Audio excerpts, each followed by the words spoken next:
Shalom Bapak Ibu Saudara-saudari yang terkasih di dalam Tuhan kita Yesus Kristus. Pada hari ini kita akan memulai acara ibadah kita. Mari kita memuji dan memuliakan nama Tuhan. Untuk membuka ibadah kita angkat satu pujian yang mengatakan Allahku dahsyat.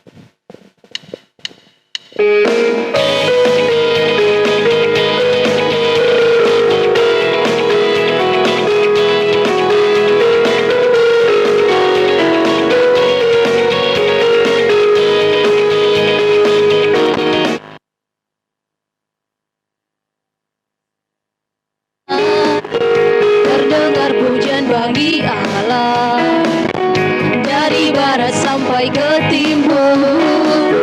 Nama Yesus disanjung tinggi, dari pulau-pulau, lembah-lembah, gunung-gunung yang tinggi. Kemuliaannya disaksikan. Kemuliaannya disaksikan, kebesarannya diceritakan. Yesus, Yesus, nama Yesus disanjung tinggi, dari pulau-pulau, lembah-lembah, gunung-gunung yang tinggi. Allahku dahsyat. Allahku dahsyat berkuasa, seluruh bumi sujud menyembah, tinggikan namamu. Allahku dahsyat berkuasa, seluruh bumi sujud menyembah, tinggikan namamu.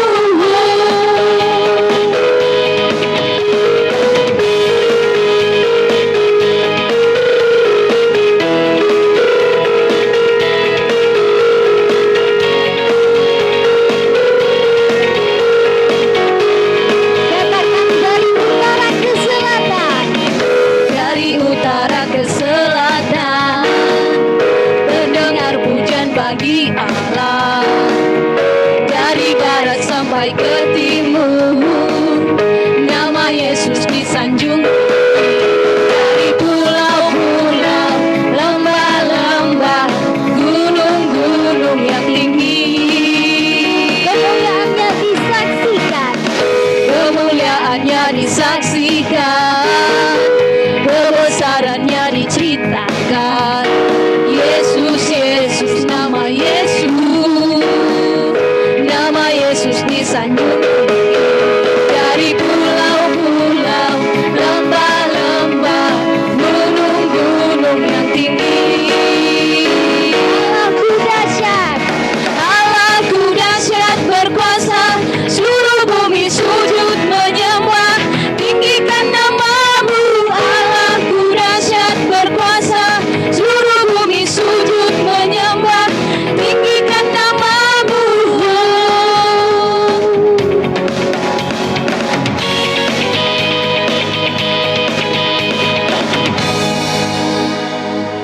Untuk membuka ibadah kita dengan doa, saya minta dengan penuh kasih Bapak Pendeta Willy Susanto berdoa untuk kita.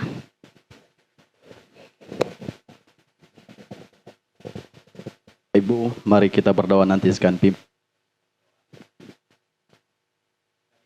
Pujian syukur, hormat, kemuliaan kami kepada Tuhan pada kesempatan pagi hari yang indah ini. Kami bersyukur di minggu ini kami boleh berkumpul bersama-sama. Kami boleh memuji Tuhan di dalam ibadah walaupun di dalam situasi dan kondisi yang kami alami. Dan kami harus beribadah di rumah. Tetapi kami bersyukur pada hari ini. Kalau peluang yang indah boleh Tuhan berikan bagi kami orang-orang yang percaya Tuhan. Dan pada pagi hari ini kami akan memulai ibadah kami. Kiranya berkati setiap pelayan-pelayan Tuhan. Setiap anak-anak Tuhan yang terlibat dalam pelayanan mimbar pada hari ini. Baik yang memandu ibadah, singer, pemain musik, bahkan yang akan menyampaikan firman Tuhan. Tuhan perlengkapi kami semua dengan kuasa-Mu yang sama. Sehingga ibadah yang kami buat menyenangkan hati Tuhan. Berdoa untuk seluruh jemaat Tuhan yang beribadah di rumah mereka masing-masing, dimanapun mereka berada. Kiranya berkat daripada Allah Abraham, Allah Ishak, Allah Yakub akan terus memberkati mereka. Kekuatan, semangat, motivasi mereka di dalam mencari Tuhan, beribadah kepada Tuhan. akan Tuhan terus tambahkan dalam hidup mereka. Terima kasih Bapa di surga, kami membuka dan mentabiskan ibadah kudus kami pada hari ini. Di dalam nama Tuhan kami Yesus Kristus kami sudah berdoa. Amin.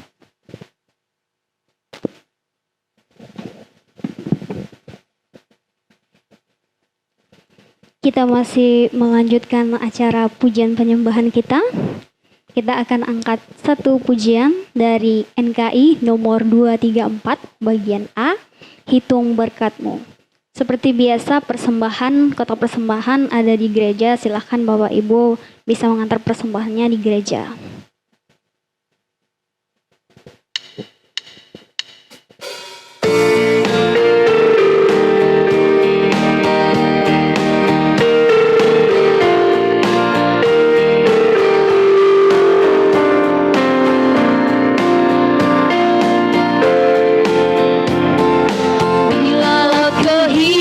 Besar gelombang, bila tawar hati kuasamu hilang, berkat kamu satu-satu hitungkan, lihat bagaimana Tuhan berkata, berkat kamu sekalian hitungkan, satu-satu sehari-harian, berkat kamu sekalian hitungkan, lihat bagaimana Tuhan berkata.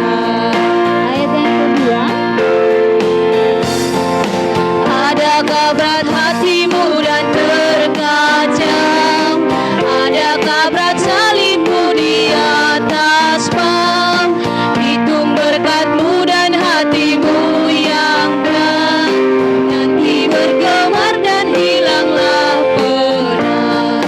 Berkat kamu sekalian hitungkan, satu-satu sehari-harian, berkat kamu sekalian hitungkan, lihat bagaimana Tuhan berkata.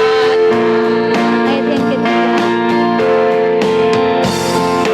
Bila kamu lihat orang banyak uang, hartanya pun banyak tiada terbilang, ingat harta surga Tuhan mau memberi. Bila kamu masuk negeri yang suci, berkat kamu sekalian hitungkan, satu-satu sehari-harian, berkat kamu sekalian hitungkan, lihat bagaimana Tuhan berkata.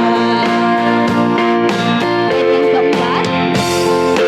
Dalam susah dan pencobaan yang keras, ingat Allah yang berkuasa beri lepas, dan malaikat tentu mau jaga sepanjang umurmu di dalam dunia.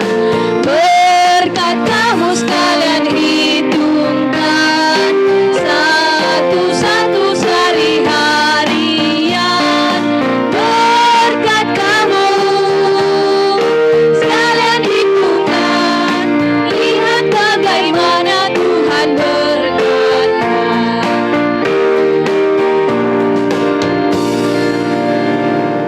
Tiba saatnya kita akan mempersiapkan hati dan pikiran kita untuk diisi oleh kebenaran firman Tuhan.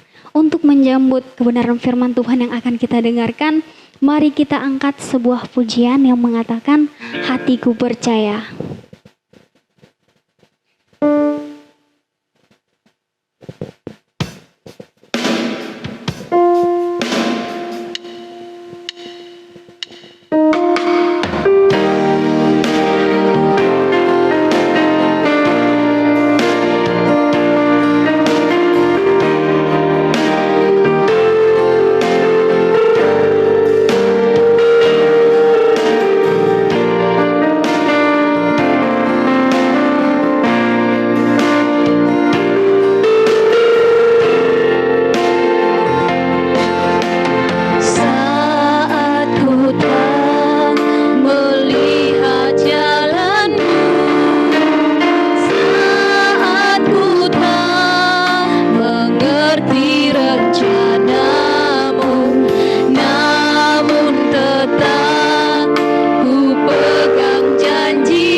kepada hambanya yang akan menyampaikan firman Tuhan pada hari ini, kepada Bapak Pendeta Svensson Suharsono, saya persilahkan.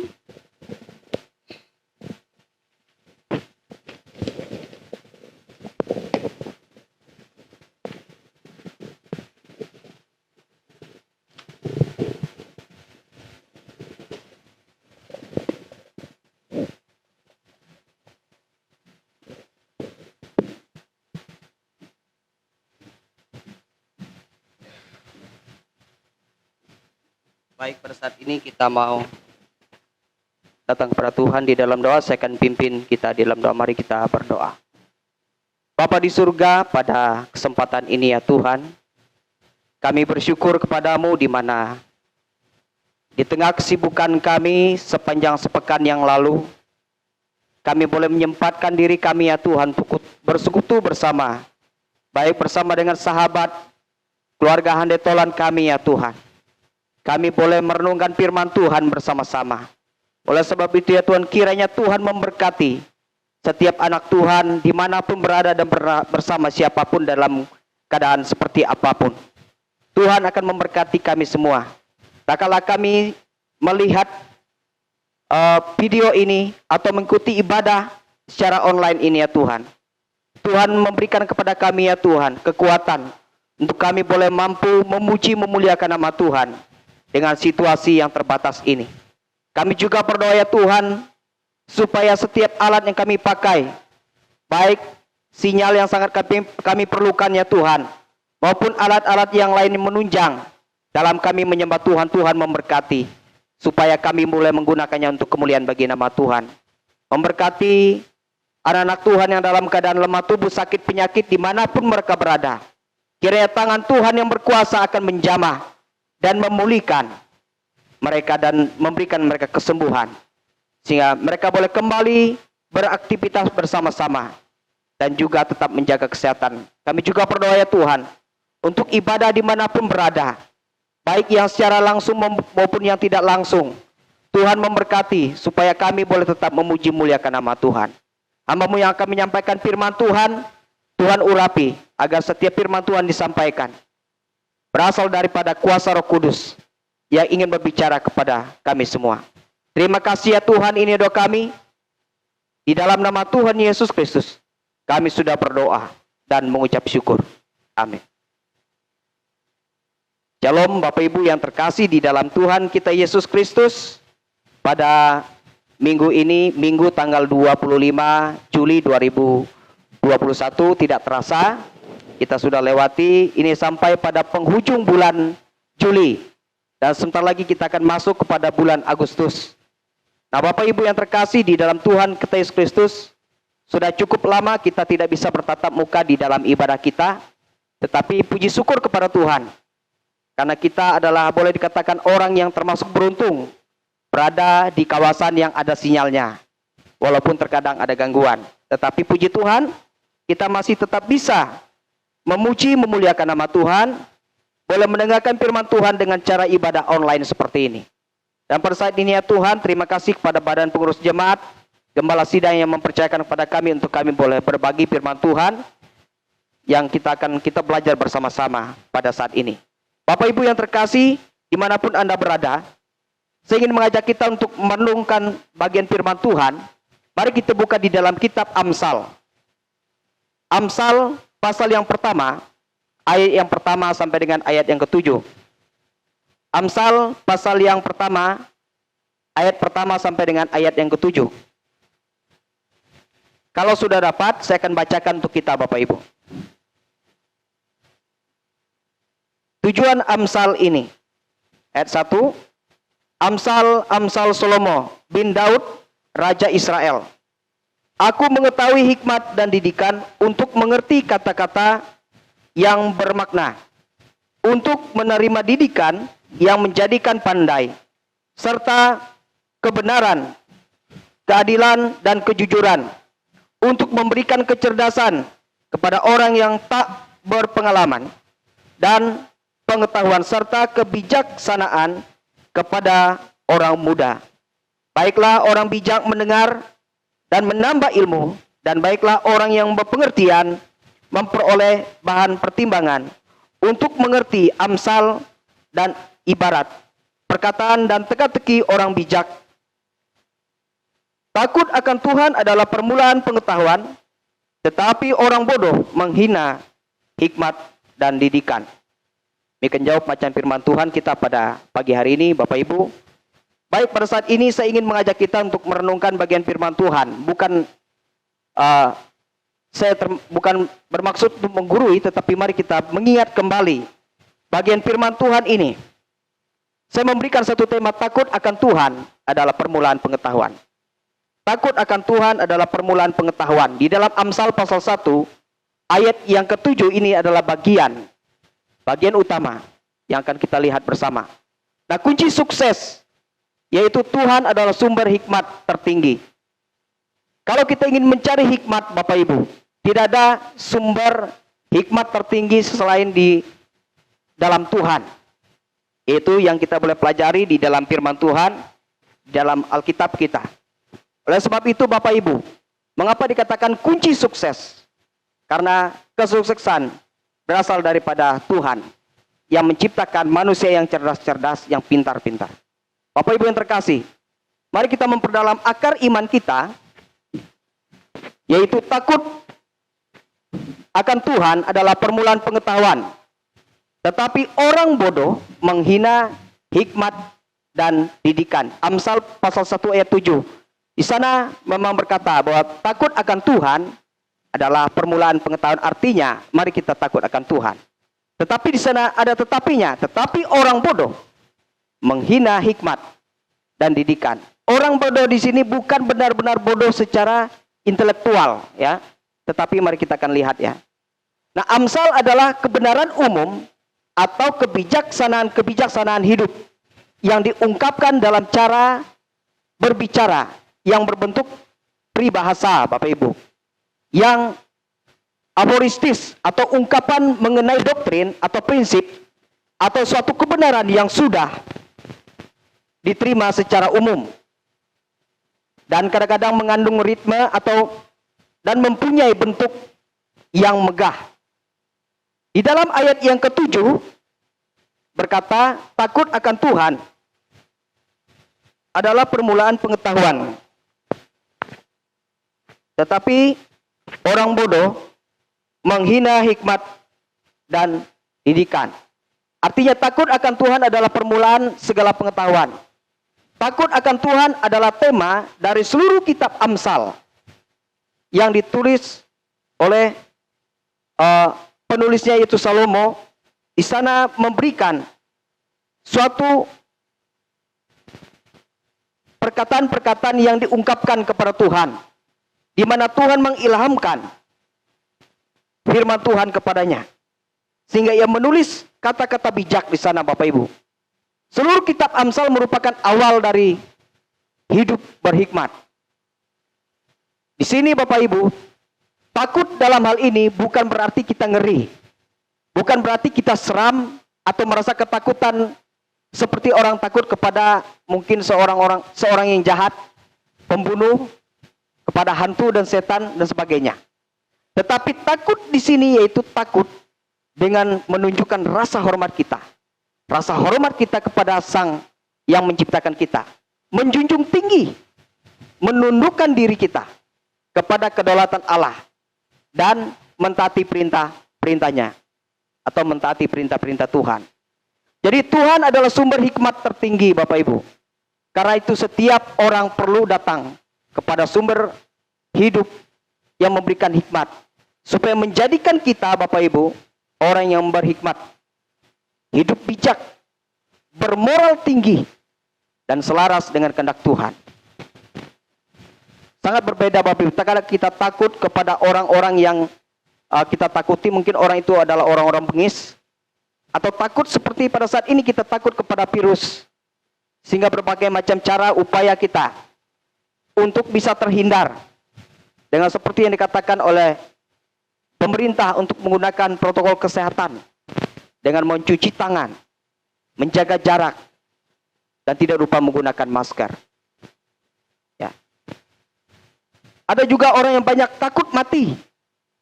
Ya, Kalau kita pada saat ini sebagai orang yang percaya kepada Tuhan, kita mentaati aturan pemerintah seperti di kota-kota besar dengan adanya PPKM, sehingga orang tidak bisa keluar rumah sebebasnya, terpaksa harus online.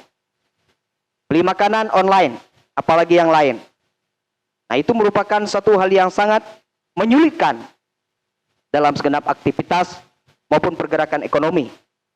Nah, seperti kalau orang percaya, kita menggunakan atau mentaati protokol kesehatan bukan karena kita takut mati.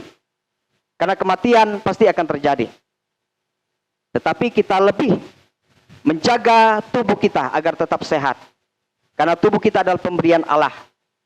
Tubuh kita ini adalah anugerah dari Allah. Dan kita dipercayakan untuk merawatnya dengan baik sebelum Tuhan mengambil jiwa kita. Oleh sebab itu perbedaannya. Orang percaya bukan takut mati, tetapi menghormati Tuhan yang sudah memberikan tubuh sehingga dirawat dengan baik. Berbeda sekali dengan orang-orang yang tidak takut akan Tuhan di luar sana. Orang yang tidak takut akan Tuhan, mereka adalah termasuk orang-orang yang takut mati. Karena mereka menikmati kehidupan mereka di dunia ini dengan sebebas-bebasnya, tanpa mereka harus takut atau mentaati perintah Tuhan. Nah, Bapak Ibu yang terkasih dalam Tuhan kita Yesus Kristus, kita di sini takut akan Tuhan, yaitu dengan kita menundukkan diri kita serendah-rendahnya di hadapan Tuhan dan mentaati segala perintah-perintah Tuhan. Perintah Tuhan itu ada dalam setiap firman Tuhan, Bapak Ibu. Seperti apa orang yang takut akan Tuhan? Saya ingin memberikan ciri-ciri. Setidak-tidaknya ada 3 ciri-ciri orang yang takut akan Tuhan. Nah, orang yang takut akan Tuhan di sana, ciri-ciri orang yang takut akan Tuhan yaitu yang pertama, hidup dalam kesalehan. Yang pertama itu hidup di dalam kesalehan. Berbicara masalah kesalehan, Bapak Ibu, di dalam Ayub pasal yang pertama, saya ingin bacakan Ayub pasal yang pertama, ayat yang ke-8.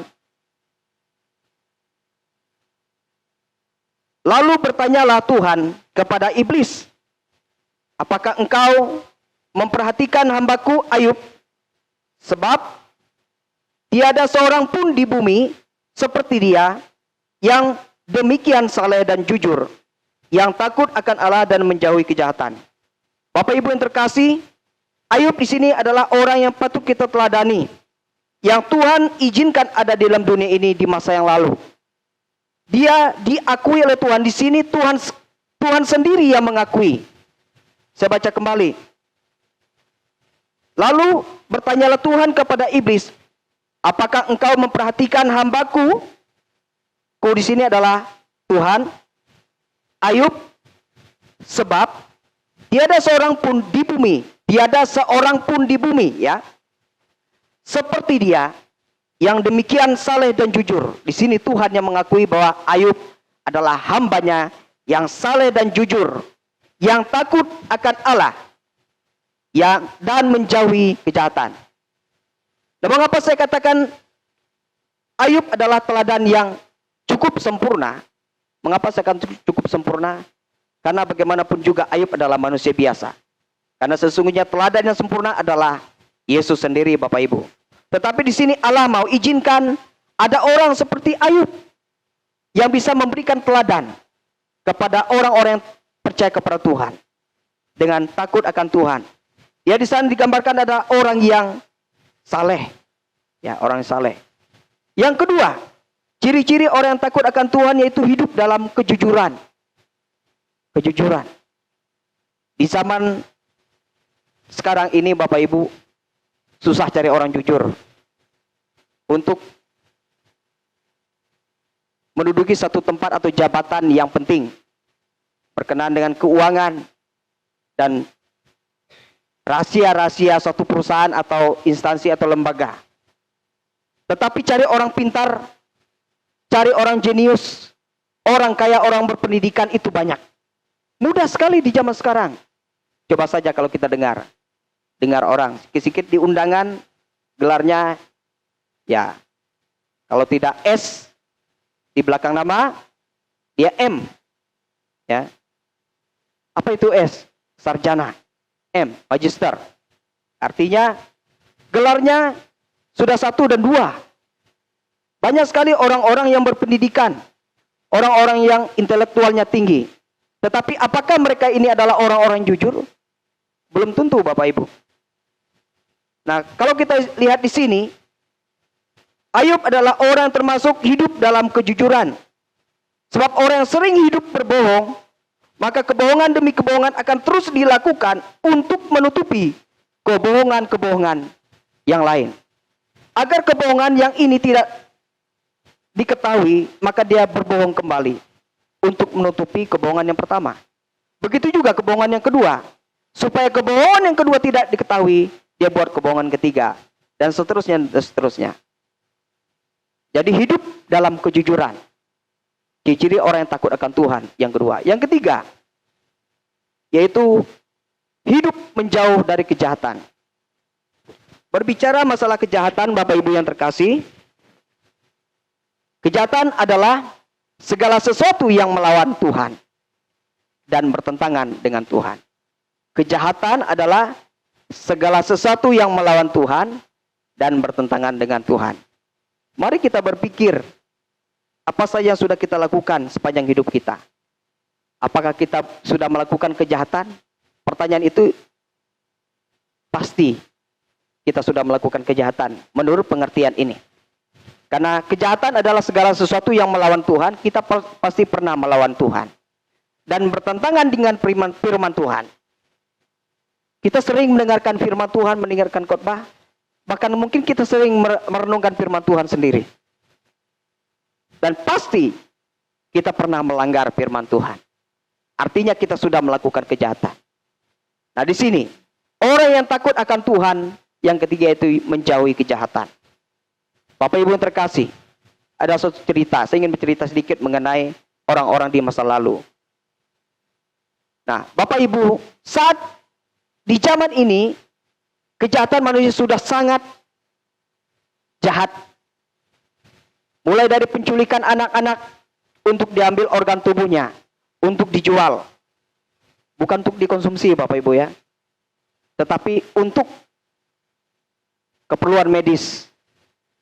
Nah, sampai kejahatan trafficking ya, perdagangan manusia untuk dijadikan budak atau pemuas nafsu manusia.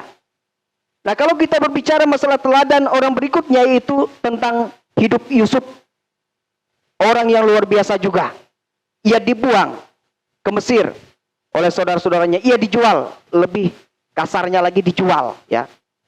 Jadi seperti Yusuf yang ketika digoda untuk melakukan dosa atau kejahatan dengan istri majikannya, dengan istri tuannya itu Potifar ya. Tuannya adalah Potifar. Yusuf di sini menyatakan bagaimana mungkin ia dapat melakukan dosa atau kejahatan di hadapan Tuhan.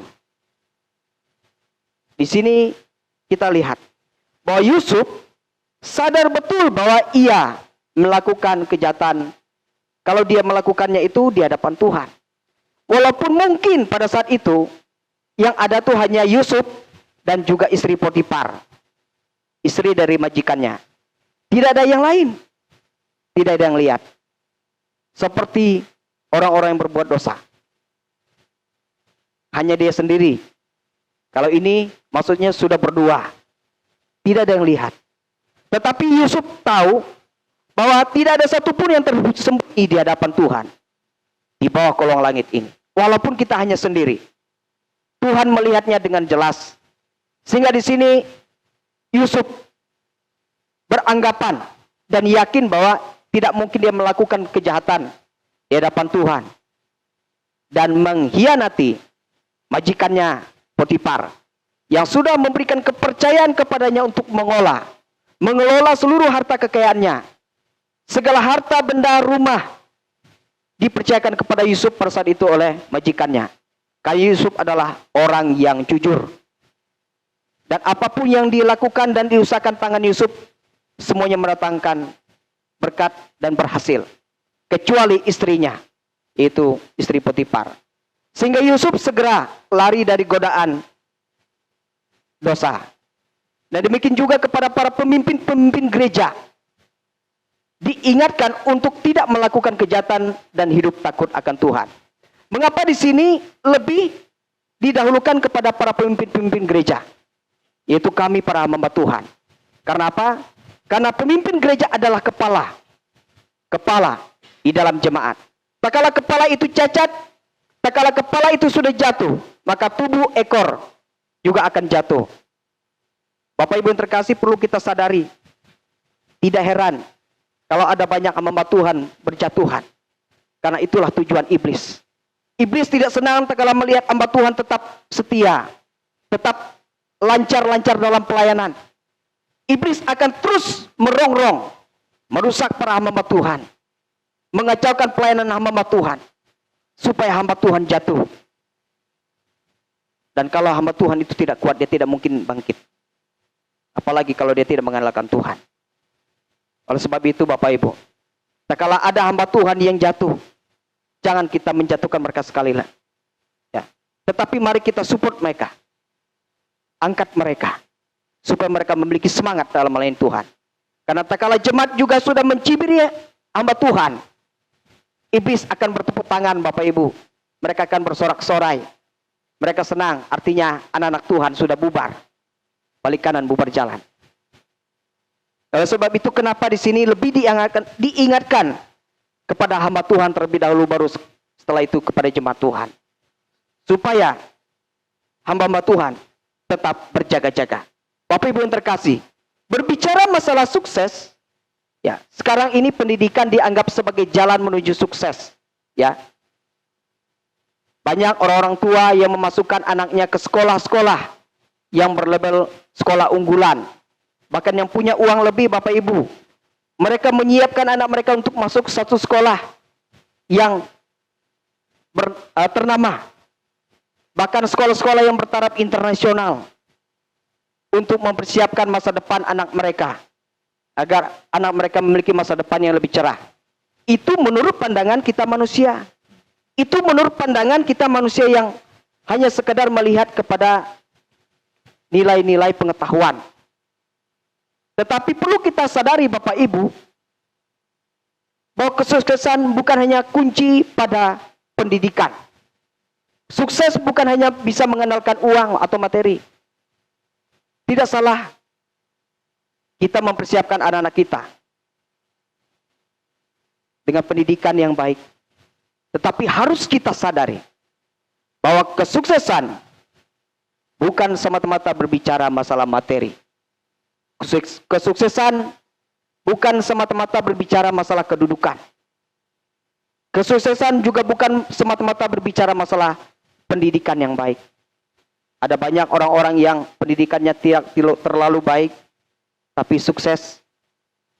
Ada juga banyak orang-orang yang mungkin berlatar belakang bukan orang yang mampu, dengan sekolah ada apa adanya, bekal pendidikan yang apa adanya, tetapi bisa sukses. Apalagi orang-orang yang mengandalkan Tuhan, Bapak Ibu. Tuhan tidak menutup mata kepada orang-orang yang mengandalkan Tuhan. Kalau kita melihat di sana, Salomo sadar apa yang diperlukan generasi muda. Di dalam ayat yang keempat, saya akan bacakan kembali, Amsal pasal 1, ayat yang keempat. Untuk memberikan kecerdasan kepada orang yang berpengalaman dan pengetahuan serta kebijaksanaan kepada orang muda. Di dalam ayat yang keempat ini, yang sering disebut dengan belum banyak makan asam garam kehidupan. Di sini bukan berbicara masalah rujak, Bapak Ibu ya. Kalau ibu-ibu atau para gadis gitu ya, kalau mendengar ada asam, ada garam, apalagi ada terasi dan cabai, pasti berpikir rujak. Di sini bukan rujak ini maksudnya. Tetapi di sini lebih kepada pengalaman hidup. Ya. Jadi orang yang belum banyak makan asam garam kehidupan, artinya orang yang belum banyak punya pengalaman, yang sering bertindak tanpa pikir panjang dan hanya mengikuti ego atau hawa nafsunya atau hanya pengetahuannya sendiri. Akibatnya orang-orang muda sering jatuh ke dalam lubang yang sama. Atau artinya jatuh pada kesalahan yang sama. Dan cenderung biasanya orang-orang berpendidikan di zaman sekarang, orang-orang yang punya intelektual tinggi, kurang menghargai orang tua. Yang mungkin bahkan pendidikannya tidak ada, SD pun tidak tamat. Tetapi perlu kita sadari Bapak Ibu, mereka adalah orang-orang yang sudah banyak makan asam garam. Mereka adalah orang-orang yang berpengalaman dalam menjalani kehidupan. Oleh sebab itu perlu kita mendengarkan nasihat dari mereka. Perlu kita hargai. Apalagi kita orang-orang yang berpendidikan, sudah bergelar S1, S2, bahkan S3. Karena orang-orang terdahulu adalah orang-orang yang punya pengalaman yang luar biasa. Supaya kita tidak jatuh pada kesalahan yang sama. Nah mungkin usia kita tidak lagi muda. Tetapi apakah karakter kita sudah dewasa? Sesuai dengan umur kita pada saat ini. Atau sebaliknya, masih memiliki karakter seperti orang-orang muda. Yang menggebu-gebu, tidak tentu arah. Karena belum banyak pengalaman. Sehingga seringkali Bapak Ibu, orang-orang muda melakukan kesalahan yang sama. Orang bijak pernah berkata begini, menjadi orang tua itu pasti. Karena menjadi tua itu adalah satu lingkaran kehidupan yang tidak dapat kita elakkan. Tidak dapat kita hindarkan. Seperti apapun caranya. Ya. Ada banyak orang-orang yang di negara maju. Berbagai macam cara agar menjadi orang yang abadi. Ada yang bersemedi. Ada juga orang yang membekukan diri. Dan ada juga orang yang supaya dia awet muda, tetap tampil cantik, tetap tampil ganteng. Dia menggunakan perawatan-perawatan yang mahal. Tetapi tidak menghalangi mereka menjadi tua. Walaupun muka tetap awet muda, tetapi ingat, usia tetap semakin tua. Dan umur semakin pendek. Ya. Nah di sini orang bijak berkata menjadi tua itu pasti. Tetapi menjadi dewasa itu pilihan. Tidak semua orang tua itu dewasa Bapak Ibu. Coba kita lihat saja di luaran sana. Ada orang-orang yang sudah tua tetapi gayanya kekanak-kanakan. Tetapi ada sebaliknya. Orang yang umurnya masih belasan tetapi gayanya, sikapnya dewasa sekali. Seperti orang yang umurnya 30-an. Karena dewasa itu adalah pilihan. Lalu apa yang harus kita lakukan? Di dalam ayat yang ke-7, menolong kita bahwa takut akan Tuhan adalah permulaan pengetahuan. Memiliki hikmat sehingga bukan hanya pandai dalam melakukan sesuatu tetapi melakukannya dengan benar. Melakukannya dengan benar bukan asal jadi, bukan asal bisa. Melakukannya dengan benar, adil dan jujur. Perlu kita ketahui Bapak Ibu, bahwa orang yang takut akan Tuhan tahu bagaimana harus hidup, tahu bagaimana harus bagaimana mengatasi masalah, baik itu masalah pribadinya, masalah keluarga, masalah lembaga atau organisasi di mana tempat ia bekerja. Tahu bagaimana harus mengambil keputusan. Dan tahu bagaimana harus bertindak tegas. Tahu bagaimana harus berdiri tegak di tengah badai kehidupan yang setiap hari kita lalui, yang setiap hari kita hadapi. Masalah, persoalan tidak dapat kita hindari Bapak Ibu. Tetapi persoalan atau masalah hidup kita harus kita hadapi. Tidak ada satupun orang yang bisa menghindari masalah atau terlepas dari masalah kehidupan. Hanya satu orang yang bisa yang tidak mengalami masalah lagi, yaitu orang yang sudah mati. Ya. Walaupun orang hidupnya sejahtera, harta berlimpah, kehidupan bahagia, tetap punya masalah. Kalau setelah ia makan, beberapa jam kemudian perut mulai keroncongan, terasa lapar, itu masalah. Jadi harus diisi. Orang yang sudah mati, Mereka tidak punya masalah. Tidak merasakan kelaparan lagi. Tidak merasakan sakit lagi. Tidak perlu berpikir bagaimana ke depannya untuk menyediakan dana pensiun. Harus buat ini, harus buat itu. Tidak perlu. Karena mereka sudah terhindar dari masalah. Hanya orang hidup yang punya masalah. Oleh sebab itu tidak ada satupun kita di dunia ini yang dapat menghindari masalah. Tetapi marilah kita hadapi setiap masalah kita. Setiap persoalan hidup kita dengan tetap takut akan Tuhan. Sebab itu sangat penting hikmat yang datang dari Tuhan, Bapak Ibu. Sehingga kita tahu apa yang harus kita perbuat dan bagaimana kita di dalam hidup ini menghadapi persoalan yang ada. Kiranya Tuhan menjadikan kita orang yang berhikmat, agar kita piawai dalam kita menata hidup kita sesuai dengan kehendak Tuhan. Tuhan Yesus memberkati kita. Bapak Ibu yang terkasih di dalam Tuhan kita Yesus Kristus,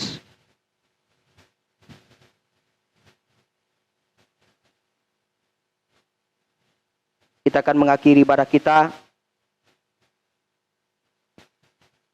Kita mau datang kepada Tuhan.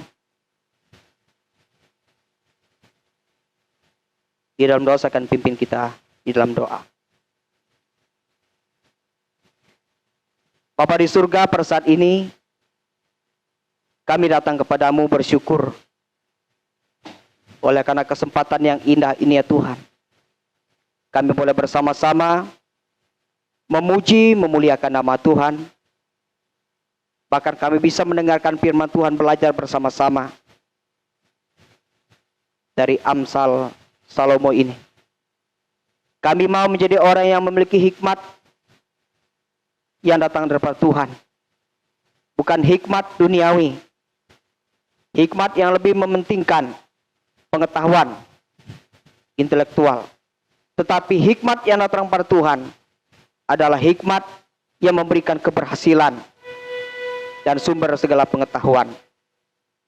Hamba-Mu telah berhenti berbicara di pihak Engkau, tetapi bila kuasa Roh Kudus-Mu akan bekerja di dalam setiap kehidupan kami pribadi lepas pribadi, dan kami tetap diberkati. Dan pada saat ini ya Tuhan, kami juga berdoa untuk Bapak Ibu yang sudah memberikan persembahan mereka masing-masing. Kiranya Tuhan akan memberkati mereka dalam setiap usaha dan pekerjaan mereka. Jerilah mereka, terlebih lagi ya Tuhan di masa pandemi ini. Pergerakan ekonomi semakin lambat dan aktivitas kami begitu dibatasi. Oleh sebab itu ya Tuhan, kami akan percaya Tuhan, situasi seperti ini ya Tuhan tidak bisa menghalang Engkau memberkati kami. Tidak bisa menghalang Engkau mencurahkan berkat kepada kami berkelimpahan. Karena Engkaulah Allah yang berkuasa. Oleh sebab itu ya Tuhan, terima kasih. Bapak Ibu yang terkasih, arahkan hati kita masing-masing dan terimalah berkat. Tuhan memberkati engkau dan melindungi engkau. Tuhan menyinari engkau dengan wajahnya dan memberi engkau kasih karunia. Tuhan menghadapkan wajahnya kepadamu dan memberi engkau damai sejahtera. Amin. Mari kita angkat pujian. Bapa, terima kasih. Saya minta para singer untuk ke depan.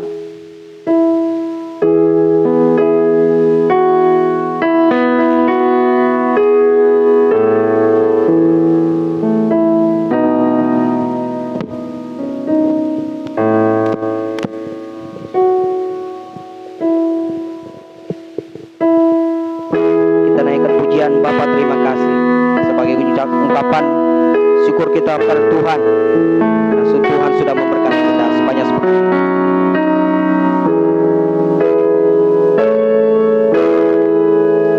Bapa, terima kasih.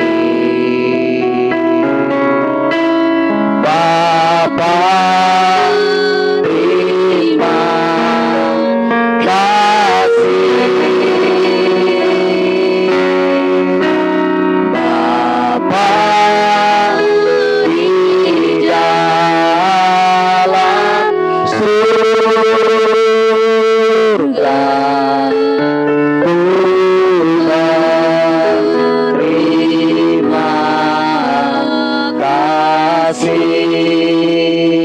katakan bersama.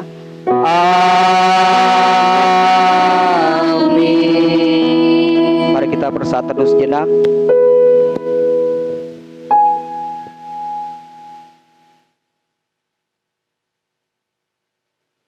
Saat terus selesai, selamat pagi, selamat hari Minggu. Tuhan Yesus memberkati kita semua. Shalom.